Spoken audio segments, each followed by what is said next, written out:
Bonjour à tous et bienvenue dans cette suite de vidéos d'apprentissage de création de tableaux de bord. Donc je vous avais promis, donc la fois passée, je vous avais montré comment, je vous avais montré ce tableau de bord de gestion des stocks. Voilà, donc ici, j'avais montré ici comment aller créer ce fameux tableau de bord de suivi des stocks, donc en faisant en compte ici, en prenant en compte ici tous les produits, par région, par date, par catégorie de produits, et ainsi de suite. Voilà, donc je vous avais, donc j'allais ici, je vous avais promis que je vous apprendrais pas à pas à le créer, donc en partant de rien, et de le faire pas à pas. Et bien la méthode que je vais utiliser pour créer ce tableau de bord donc sera presque identique à tous les tableaux de bord que je peux créer ou que j'ai pu créer. Donc eh bien j'applique toujours la même méthodologie. Donc voilà, je vais vous expliquer donc pas à pas. Si vous suivez vraiment ces étapes-là, alors ne serait-ce que pour celui-ci, mais pour d'autres tableaux de bord, vous verrez que c'est exactement la même méthodologie que j'utilise. D'accord, donc voilà, donc ici c'est parti. Donc pour ça, donc eh bien on a besoin quand même d'une petite source et d'une petite liste. D'accord, ici on a besoin de petites listes pour avoir ici mes produits, voilà, et ainsi de suite. Donc pour ça, donc eh bien on va partir d'un nouveau classeur. Donc là vraiment, on va partir de A à Z. Donc on va faire ici un nouveau classeur. Donc on va faire un petit enregistré sous. Je vais le mettre sur mon bureau. Et ici on va apprendre ici, on va mettre, je sais pas, voilà, leçon. Voilà, on va mettre même leçon, création, tableau de bord. Voilà, créer tableau de bord. Mais ici, bon, ce sera vraiment un tableau de bord de gestion des stocks. Ok, alors je vais faire enregistrer. Voilà, donc ici on a un classeur avec ici eh bien, un tableau de bord mais vide. Encore une fois, on va partir vraiment de rien pour accéder ici à tout. Ok, alors première chose, évidemment, on va avoir besoin ici de ma source de mes données. Donc ici, ça va être, par exemple, on va l'appeler source. Voilà. Donc ici, ma source, eh bien, c'est celle qui est ici que j'ai dans mon tableau de bord. Donc ici, on va y afficher les onglets, comme ça on aura une vue de toute la gestion des stocks. Ici, ce sont mes données que je vais saisir. Donc ici, on va juste prendre les intitulés. On va prendre ici un petit CTRL-C. On va juste prendre ici notre source. Après, évidemment, il faudra l'adapter par rapport à vos besoins à vous. Donc ici, on aura la date de la commande, on aura un numéro de commande, le produit que l'on va entrer ou sortir. Ici, on aura la région, pourquoi pas des produits, la catégorie des produits, ici le mouvement, donc ça sera les entrées et les sorties, la quantité de stock que l'on va entrer ou sortir ici, le solde, ça sera le solde en quantité qui me restera après avoir fait le mouvement et la quantité, et ici, si on veut gérer des alertes, eh bien on va se mettre les stocks minimum. Okay. Donc ça c'est la première étape, on prépare notre trame. Donc ici, ça sera vraiment votre source, c'est votre source de données ici que vous allez saisir au fur et à mesure ou que vous allez importer, peu importe. Donc on verra après qu'il y a des principes à respecter dans la méthode de création des tableaux de bord. Donc deuxième chose à faire, donc il va falloir qu'on ait la liste de tous nos produits que l'on vend et ainsi de suite. Donc ici, on va se créer une deuxième feuille que je vais appeler régulièrement ici mes listes. Voilà. Et à l'intérieur, donc ici, je vais y mettre toutes les listes que j'ai besoin pour aller soit alimenter ma source. Et vous allez voir, je vais souvent utiliser des listes déroulantes pour alimenter votre source, notamment pour rendre bien vos données de plus en plus intègres, puisqu'il vaut mieux éviter que la personne ait à taper, il vaut mieux qu'il sélectionne dans une liste pour accéder directement à la valeur sans avoir à la saisir, parce que derrière il y a les risques d'erreurs de saisie. Donc si on peut éviter au maximum la valeur, les erreurs de saisie, eh bien plus votre source sera fiable et plus vos statistiques ou vos tableaux de bord seront les plus justes possibles. Alors pour ça, donc eh bien on va chercher la liste. Alors la liste évidemment on va pas la copier, on va la chercher. Donc la liste elle est là. Donc je vais avoir besoin ici de tous mes produits que je vends. D'accord. Donc ici je ne vais pas m'embêter, je vais prendre tout ça et je vais faire un copier. Parce que ici on va aller voir après au fur et à mesure. Alors ici on va faire accueil, on va faire copier. On va remettre ça ici dans mes listes. Ici, on va faire un copier mais les valeurs. Voilà. Comme ça, je vais avoir ici les infos que j'aurai besoin. Okay. Alors, on va expliquer un peu tout ça. Et on va aller voir après les méthodes que l'on va utiliser pour aller alimenter votre source. Okay. Donc ici, évidemment, ce tableau de bord, il va être adaptable par rapport ici à vos besoins à vous. Donc là, évidemment, j'ai mis des produits fictifs, mais à vous d'y mettre les bons noms de vos produits, les bonnes catégories de vos produits, les régions dans lesquelles, si c'est utile ou pas, hein, vous n'êtes pas obligé d'utiliser ici la région, peu importe. Et ici, donc, y mettre bien vos stocks initiaux. Donc, il va bien falloir partir ici d'un stock de départ. D'accord? Donc ici, on va essayer de formater aussi les données, peu importe. Voilà. Votre stock de sécurité et ici vos stocks minimums que vous allez définir vous-même en vous disant ici, bien, vos stocks, ils vont s'arrêter. Voilà. C'est quand est-ce que je vais mettre mon stock d'alerte, quand est-ce que je vais mettre mes stocks de sécurité. Peu importe. OK. Ensuite, ici, on a une petite liste qui va afficher les entrées et les sorties. Ce sont mes mouvements. Mes catégories ici de produits qui vont permettre ici de pouvoir... pourquoi pas alimenter ici cette base aussi, et ici mes régions que je vais ici pouvoir aussi alimenter grâce ici à mes données. Voilà, alors première étape, donc ici j'ai ma source que je vais alimenter. Okay. Deuxième étape, j'ai besoin ici de mes listes, de mes produits et de mon catalogue. Okay. Alors à partir de là, donc bien c'est là que commencent ici les principes d'utilisation de vos tableaux de bord ou de vos indicateurs. Donc première étape, et ça vraiment elle est importante, j'insiste, c'est mettre toutes vos sources ou vos listes en outil de tableau. Donc ça va vous aider énormément. Donc je rappelle, les outils de tableau, vous l'avez dans l'onglet accueil, mettre sous forme de tableau, et là bien vous allez voir, hein, vous allez en avoir vraiment besoin de transformer tout ça. Alors pour créer une plage en outil tableau, vous mettez sur votre tableau et vous allez ici dans l'onglet accueil, groupe style, mettre en forme le tableau. Donc vous choisissez un style, il vous demande ici, il sélectionne la plage et il vous demande ici quel est, si votre tableau comporte des entêtes, je mets oui. Okay. Voilà, donc ici vous créez un outil tableau avec ici un nouvel onglet qui vient d'apparaître, les outils tableau avec l'onglet création. Là je peux aller changer voilà, autant de fois que je veux mes styles de tableau, hein. Je peux partir sur plusieurs styles, peu importe. Okay. Alors l'avantage c'est qu'il va vous mettre ici une ligne sur deux de couleurs différentes, ça sera beaucoup plus facile à lire, notamment dans vos tableaux. Alors une fois que j'ai fait ça, première chose à faire quand on a créé un tableau, c'est de lui donner un nom.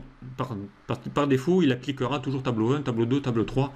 Donc si on veut ensuite faire appel à eux via des plages nommées ou des formules ou des tableaux croisés amiques, puisqu'on va en avoir besoin pour créer certainement notre tableau de bord, je vais avoir besoin ici de renommer les tableaux. Donc ici, première chose à faire, alors moi j'ai ma petite syntaxe de mettre un T pour dire que c'est un tableau, et ici je vais la mettre catalogue, puisque ce sera ici mon catalogue. Voilà, catalogue. Ok. Et je fais OK. Voilà, donc ici j'ai mon tableau maintenant qui s'appelle T catalogue. Okay. On va faire le même principe pour les autres. Donc ici je sélectionne mes mouvements, je vais aller chercher ici un outil tableau, donc ici je vais le mettre en bleu, pourquoi pas, je vais lui dire que mon tableau comporte des entêtes, voilà, et ici on va pas le laisser en tableau 2, on va l'appeler T mouvement. Ok, ça sera mes entrées-sorties. On va faire la même chose pour les catégories, on va mettre en forme un tableau, donc on va le laisser aussi du même style, on va considérer qu'il a des entêtes, et on va l'appeler T catégorie. Donc sincèrement, vraiment donner des noms à vos tableaux, ça va vous aider beaucoup sur les tableaux croisés, sur les mises à jour, sur les formules, ça va accélérer les calculs, ça va vous faire plein de choses. Et on va t'appeler région. Ok. Voilà, donc ici on va créer nos fameuses listes. Donc si vous savez que vous n'avez pas besoin ici, vous pouvez ici voilà, séparer des colonnes. Alors ici, je vous invite fortement aussi à mettre une colonne séparée si vous savez que les tableaux ne sont pas identiques, puisque dès que vous allez ici taper, par exemple, une autre donnée, il va considérer le tableau comme cette nouvelle colonne comme faisant partie du tableau. Moi, je ne veux pas. Donc, du coup, hein, bien évidemment, il vaut mieux sauter une colonne et créer vos tableaux sur des colonnes différentes. Alors avec ici, pourquoi pas, des petites mises en forme qui vont vous permettre ici de pouvoir dissocier évidemment vos tableaux en mettant soit un petit code couleur qui va faire la petite séparation de vos feuilles à chaque fois, voilà, pourquoi pas. Et moi généralement je vais dans l'onglet affichage et je vais lui dire d'aller enlever le quadrillage pour n'avoir ici que des tableaux séparés. Voilà. Et ici, je peux rajouter des nouveaux produits dans mon petit tableau, il va l'insérer automatiquement. Alors, une fois que j'ai fait ça, et bien évidemment, il va falloir ici lui donner des plages nommées pour aller actualiser ici les données de mon tableau. D'accord? Donc ici, hein, si je vais aller sélectionner mon tableau, donc je vais avoir ici besoin d'une date, d'une commande, d'un produit, voilà. Donc si je fais ici le premier, par exemple, aujourd'hui, je sais pas, nous sommes le 30 avril, donc on va faire 30 avril 2018, voilà. Ici, je vais lui donner un numéro de commande, donc ici, on peut le mettre, ben commande, j'en sais rien, moi, on va l'appeler CDE, commande, je sais pas, hop, 0, voilà, 1, 2, 3 par exemple, peu importe. Ici, on va lui mettre les produits. Donc ici, ça peut être un de mes produits que j'ai dans mon catalogue. Donc ici, évidemment, on ne va pas taper ici produit 1. On va mettre, par exemple, voilà, produit 1. Ici, les régions, on va mettre, par exemple, lui, il est en région Est. Catégorie, alors la catégorie, évidemment, il faut taper, essayer le même nom ici. Donc ici, on va lui mettre produit 1, il est en catégorie B. Donc on va mettre ici 4 catégorie B. Voilà. Alors déjà, je n'ai même pas fait attention que mon produit 1 il était bien en région Est, oui. Voilà, mouvement, eh bien admettons ici, donc il faudra mettre la même chose que vous avez soit entrée, soit sortie. Donc ici, on va mettre par exemple entrée, écrit de la même façon. Quantité, on va mettre une quantité, par exemple 10. Ici, le solde, eh bien, il va falloir qu'on aille faire des formules qui ne vont pas permettre de calculer automatiquement le solde. Et ici, récupérer le stock minimum qu'on lui a dit ici. Ok. Donc ici, on va mettre 650. C'est le stock minimum que j'ai normalement droit à ce produit 1. Okay. Donc ici, si vous regardez bien, on a dû saisir à chaque fois des données. Donc on va éviter ça. Donc on va lui demander ici de créer des listes déroulantes qui va le faire tout seul. Alors, première étape, elle aussi, c'est votre source, mais cette source, il faut la transformer en outil de tableau. Donc derrière, vous allez voir, hein, elle va vous servir beaucoup à actualiser, à faire incrémenter vos formules et tout ça. Donc on va aller dans l'onglet accueil. Pour cette source, on va la transformer également en outil de tableau. Donc après, vous choisissez le style que vous voulez. Peu importe. Je lui dis que mon tableau comporte aussi des en-têtes. Voilà. Et lui, on va l'appeler T source. Voilà. Et ça sera vraiment votre source de données qui va être ici créée. Ok. Voilà, donc ça c'est important. Alors on peut en profiter pour mettre ici des petits formats. Donc lui il a mis automatiquement que c'est un format date, lui c'est du texte, voilà. Lui c'est que des valeurs standards, on verra après pour les calculs. Par contre, moi ce que je veux éviter, c'est ici que j'ai à taper mon produit. Il faudrait que j'ai ici une liste déroulante qui va m'afficher tous mes produits, que mes régions, il aille les chercher directement à partir de mon produit, que la catégorie, il aille les chercher directement à partir de mes produits aussi, voilà, que le stock minimum, il aille le chercher automatiquement à partir de mes produits. Donc là aussi, ça, il va falloir ici qu'on fasse tout ça automatiquement. Alors, on y va. Pour ça, eh bien pour ça, on va avoir besoin d'une liste déroulante. Et avant de créer la liste déroulante, on a besoin ici d'utiliser des plages. Alors pour ça, on va créer des plages nommées. Donc je rappelle, ce sont des étiquettes de noms que nous avons besoin pour aller ici alimenter tout ça. Donc on va en créer un déjà pour mes produits. Donc je sélectionne ici tous mes produits, sauf l'en-tête, et je vais lui donner un nom. Donc on va ici dans la zone de nom, et on va lui taper, ici on va la mettre liste produits. Ok. Je valide par entrée. Ok. On va avoir besoin aussi de gérer les mouvements, donc on va sélectionner les mouvements, et ici on va l'appeler liste entrée sortie. Ok. On va l'appeler ES. Voilà. Ensuite, liste catégorie. Donc ici, on va l'appeler liste catégorie 4. Et ici, liste région.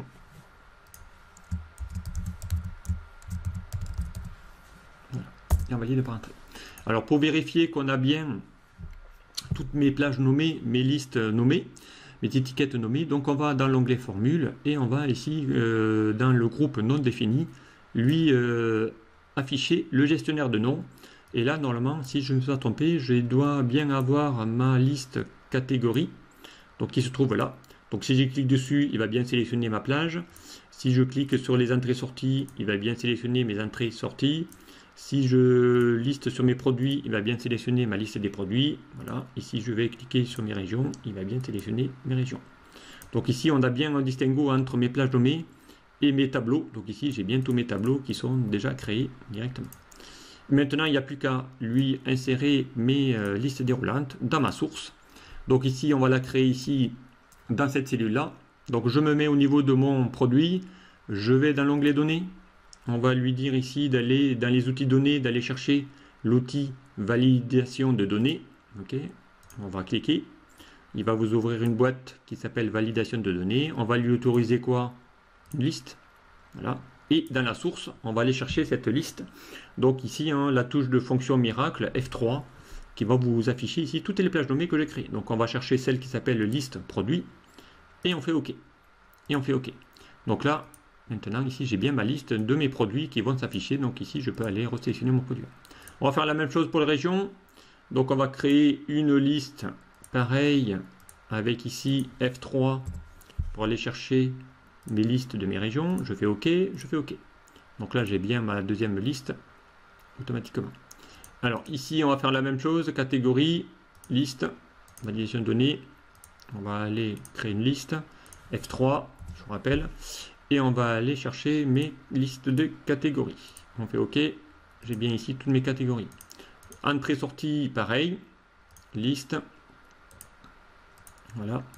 On va mettre ici touche F3 pour aller chercher. Donc on l'avait appelé liste entrée-sortie ES, voilà, et ainsi de suite. OK. Voilà, donc ici, ça va le faire automatiquement.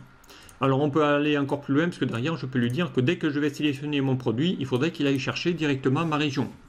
Puisque derrière, mon produit 1 fait bien partie de ma région ici, Est. Donc, il faudrait qu'il ait ça dans ma source. Encore une fois, moins j'ai de données à saisir. Déjà, plus il sera facile d'alimenter votre source, votre table. Et derrière, d'éviter les erreurs. Donc pour ça, on va le faire pour mes régions. Donc on va aller chercher on va utiliser une fonction. Et cette fonction, c'est la recherche verticale, la recherche V. Donc je vais me mettre ici dans la cellule que je dois rechercher et je vais chercher ici ma fonction qui s'appelle égale recherche V. Alors on va utiliser l'assistant pour vous montrer. Alors une recherche V, je l'ai déjà montré plusieurs fois. Vraiment, c'est une fonction qu'il faut vraiment maîtriser et connaître dans Excel puisqu'on va l'utiliser très, très souvent. Il va vous demander quelle est la valeur que tu vas chercher. Eh bien, ma valeur que je vais chercher, c'est elle. D'accord? On va lui dire, il faut que tu ailles la chercher dans quel tableau, dans quelle matrice. Eh bien, on va lui sélectionner ma matrice. Donc, je clique ici sur ma petite fenêtre, je vais dans mes listes et je vais lui sélectionner tout mon tableau. Donc, il va normalement chercher mon T-catalogue. OK? Ensuite, il va vous demander quel est le numéro d'index colonne de la valeur que tu dois aller chercher. Ici, on est en train d'aller chercher les régions. Eh bien, on est dans la 1, 2, 3, 4, 5, 5e colonne de mon tableau. OK?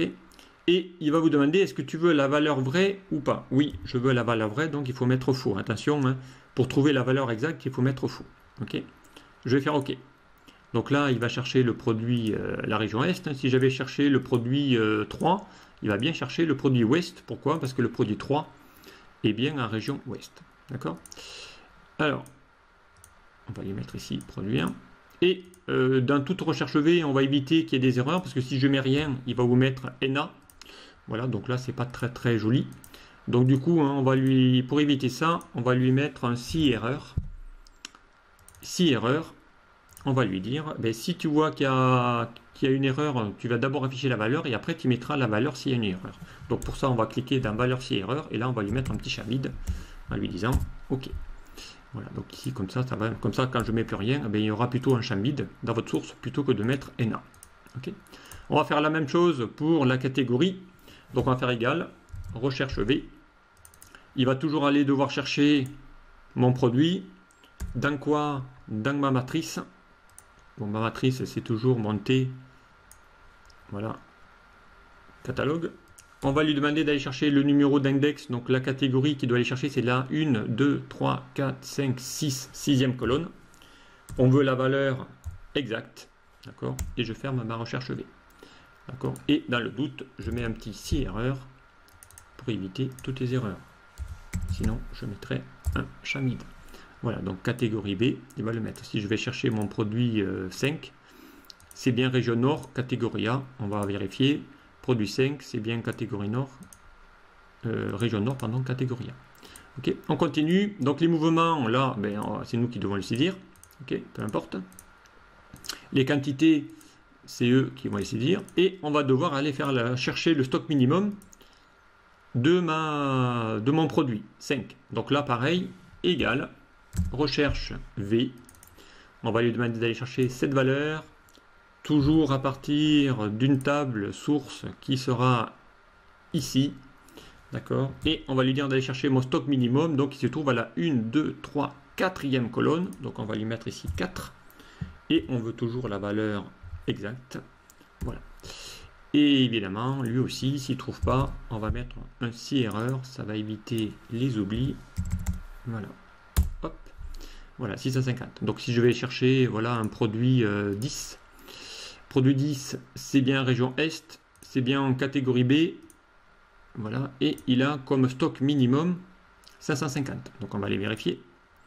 550, j'étais à quel produit? 10. Produit 10, voilà. Donc il avait bien 550, région Est, catégorie B. Voilà. Donc on va remettre le produit 1, pourquoi pas. Peu importe. Ok. Voilà, donc ici, hein, il va aller chercher tout ça directement. Ok. Alors maintenant, il va falloir qu'on aille ici faire mon petit solde. Donc le solde, il faudrait qu'il se calcule automatiquement à partir ici de mon produit en question. Donc tu vas chercher le solde, le produit. Si tu vas avoir ici qui est entré, eh bien tu vas rajouter. Si c'est sorti, eh bien tu vas retrancher ma quantité qui est là. Et donc tu vas avoir ton nouveau solde. Il va falloir évidemment qu'on parte aussi d'un solde initial qui va être ici défini. Ok. Alors, pour calculer le solde, donc il va falloir qu'on lui dise qu'il aille chercher à partir d'un produit, qu'il aille chercher mon solde initial. Donc, on va déjà commencer la fonction simple. Et après, on verra comment on va pouvoir ici le rattacher. Donc, pour ça, on va utiliser une fonction qui s'appelle SOMMSI, parce qu'il va falloir qu'il fasse une somme. SOMMSI ensemble. Ok.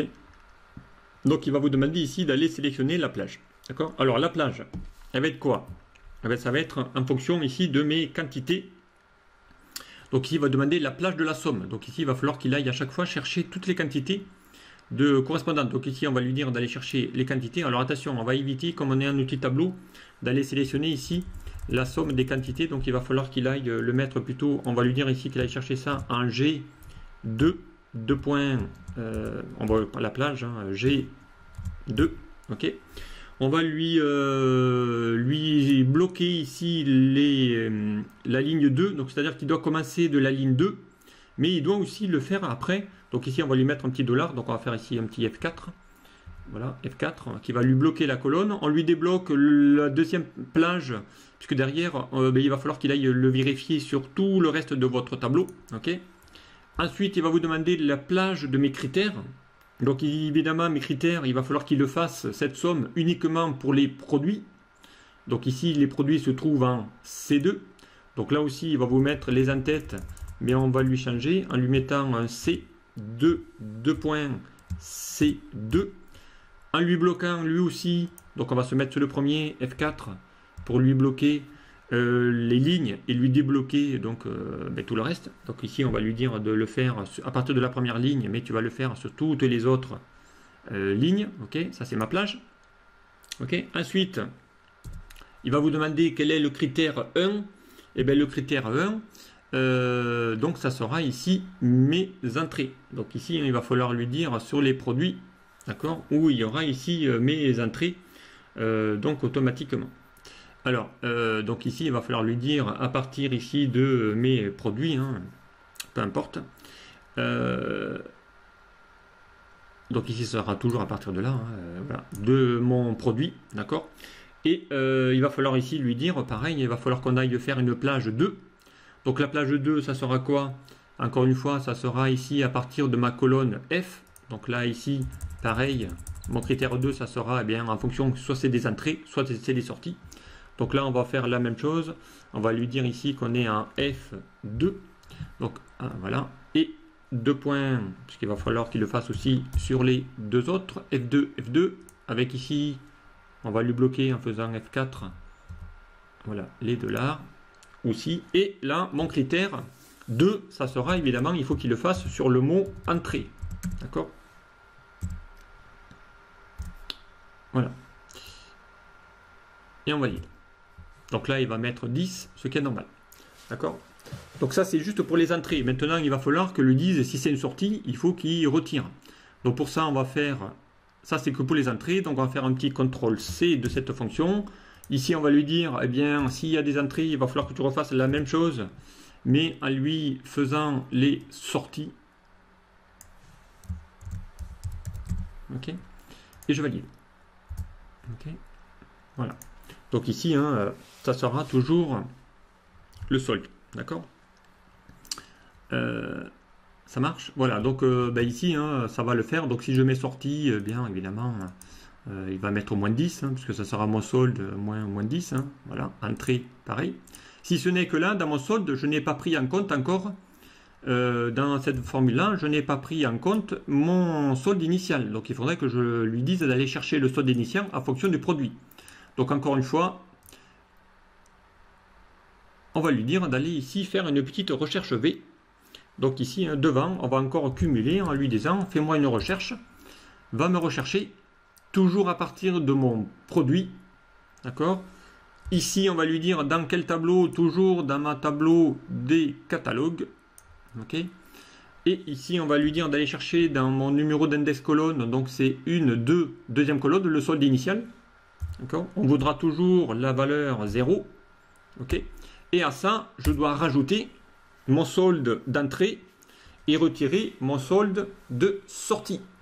Voilà, donc ici je valide. Voilà, donc là, il va vous mettre 5010.